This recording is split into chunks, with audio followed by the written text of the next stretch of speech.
आज हम एक ऐसी बिल्डिंग की बात करने जा रहे हैं जो कि बुर्ज खलीफा से भी ज़्यादा महंगी है, लेकिन फिर भी इस बिल्डिंग को फेल स्ट्रक्चर माना जाता है। ये बिल्डिंग वैसे तो दुनिया की दूसरी सबसे ऊंची बिल्डिंग है, लेकिन शायद आपको ये बात ना पता हो कि इस बिल्डिंग का जो ऑब्जर्वेशन डेक है वो इस दुनिया का सबसे ऊंचा ऑब्जर्वेशन डेक है। मतलब कि बुर्ज खलीफा का ऑब्जर्वेशन डेक भी इस बिल्डिंग के मुकाबले कम ही है। इस बिल्डिंग में जो एलिवेटर्स लगे हुए हैं, यानी कि जो लिफ्ट्स इस बिल्डिंग में यूज हुई हैं, वो भी इस दुनिया की सबसे तेज लिफ्ट्स हैं, जो कि 74 किलोमीटर पर आवर की रफ्तार से चलती हैं। इतने में आप जमीन से आसमान की ऊंचाइयों में बस कुछ ही सेकंड्स में पहुंच सकते हो। इस बिल्डिंग के आप इस शानदार स्ट्रक्चर को देखिए, जिसे इस दुनिया के बहुत ही महंगे डिजाइनर्स ने बनाया है, लेकिन इसके बावजूद भी इस बिल्डिंग को फेल स्ट्रक्चर क्यों माना जाता है, जानने के लिए वीडियो के लास्ट तक बने रहिए।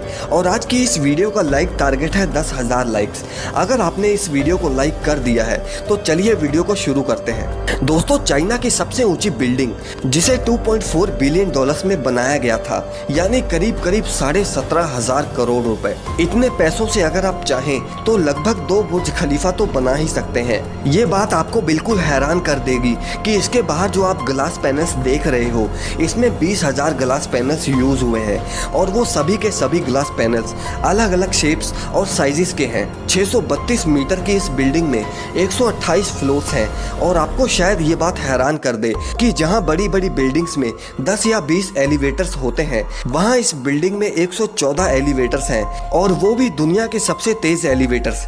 आप ये बात का यकीन नहीं करोगे कि ये बिल्डिंग इतनी बड़ी है कि इसमें एक साथ 16,000 लोग ठहर सकते हैं। अब आप ये सोच रहे होंगे कि अगर इसमें इतने सारे फीचर्स हैं तो फिर भी इस बिल्डिंग को फेल स्ट्रक्चर क्यों माना जाता है।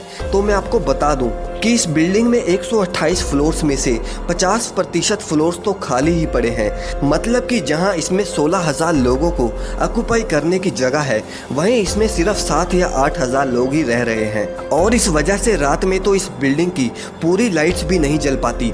बिल्डिंग्स को जिन्होंने बनाया था, उनका ये मानना था कि जो पैसा उन्होंने कंस्ट्रक्शन में लगाया है, यानी 17,500 करोड़ रुपए, उन पैसों को वो 12 सालों में कंप्लीट कर लेंगे।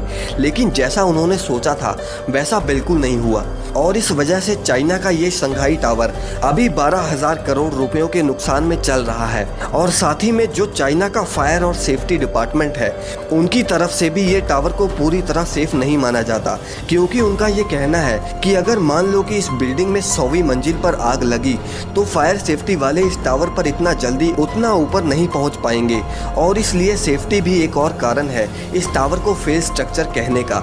इसके अलावा इस टावर का डिज़ाइन देखने में तो काफ़ी अट्रैक्टिव है, लेकिन इसके डिज़ाइन की वजह से भी इसे एक फेल स्ट्रक्चर कहा जाता है, क्योंकि इस बिल्डिंग को बहुत सारी लेयर से कवर किया गया है, जैसे कि ग्लासेस। वैसे तो ये ग्लास पैनल्स वगैरह हीट और एनर्जी कंजप्शन को कम करने के लिए बनाए गए हैं, लेकिन इन सभी लेयर्स ने बहुत सारी जगह कंज्यूम करी है, जिससे ये बाहर से जितना बड़ा दिखता है, अंदर से उतना बड़ा नहीं होता।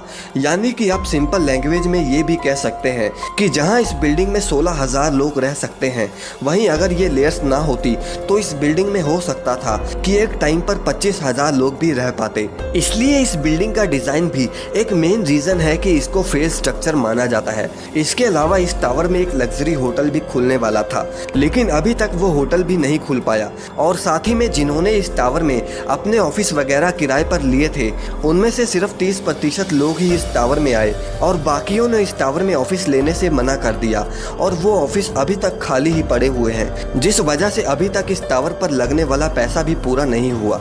दोस्तों, हालांकि चाइना की ये बिल्डिंग इकोनॉमिकली ही फेल हुई है, लेकिन दुनिया की दूसरी सबसे ऊंची बिल्डिंग होने के नाते हो सकता है कि आने वाले कुछ सालों में इस बिल्डिंग की ग्रोथ होनी शुरू हो जाए। वैसे आपको इन दोनों में से कौन सा अच्छा लगता है, दुबई का बुर्ज खलीफा या फिर चाइना का शंघाई टावर? कमेंट करके हमें जरूर बताइए, और वीडियो अगर पसंद आई तो इसे लाइक और शेयर जरूर करें, और चैनल को सब्सक्राइब करना ना भूलें।